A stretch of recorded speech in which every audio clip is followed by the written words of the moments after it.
السلام عليكم ورحمة الله تعالى وبركاته. Good morning دايكسان. بالنسبة للتجربة نتاع الوالد ديالي كنت جالس مع الدكتور ليم وجبت له الوالد ديالي عنده 85 عام.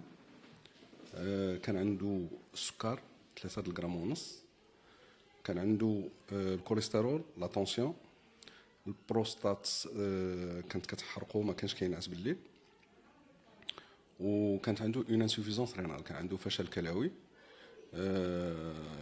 كنا كنسينو كل شهر، كنقولوا غادي يبدا الدياليز. المهم كنا ماشيين لها قول 3 شهور 4 شهور 5 شهور 6 شهور، يعني القضيه كانت قضيه شهوره وصافي. وكان السيد ناعس، ما كيقدرش يمشي حتى يدير الاغراض نتاعو اليوميه، ما يقدرش يتوضا، ما يقدرش ينوض من بلاصتو، ما يقدرش. اشنو درت له الميغادوز في الشهر الاول. فاش كنسمعوا بالميغادوز درت له الميكوفيتا والاسبيرولين. انا بالنسبه لي هادشي اللي درت للوالد ديك الوقيته كانت مازال عاد المورينزي وعرف الاسد وكورديسابس كان غير اشاعات ديك الوقيته، ما كناش كنحصلوا عليهم فاسيلمون. الور درت له ميكوفيتا ودرت له السبيرولينا. الور ميكوفيتا درت له وحده في النهار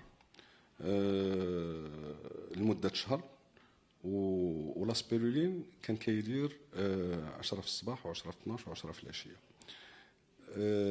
درنا له لي زاناليز قبل ما يبدا، ودرنا له لي زاناليز من بعد شهر، ومن بعد كل شهر كنا كنديروا لي زاناليز. من بعد شهر اشنو وقع؟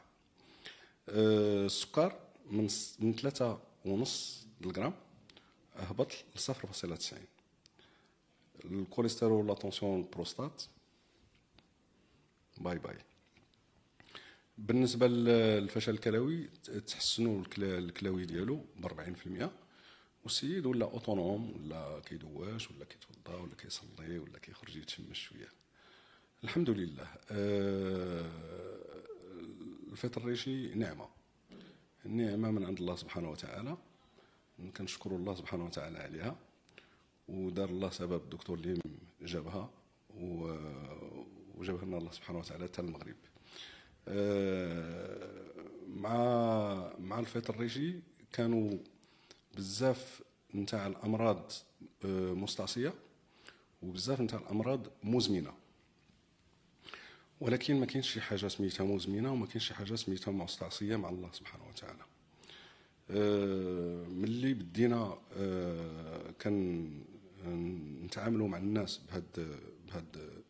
بهاد الفطر الريشي، بهاد الفطر الريشي، كورديسابس، عرف الاسد، مورينزي، سبيرولينا،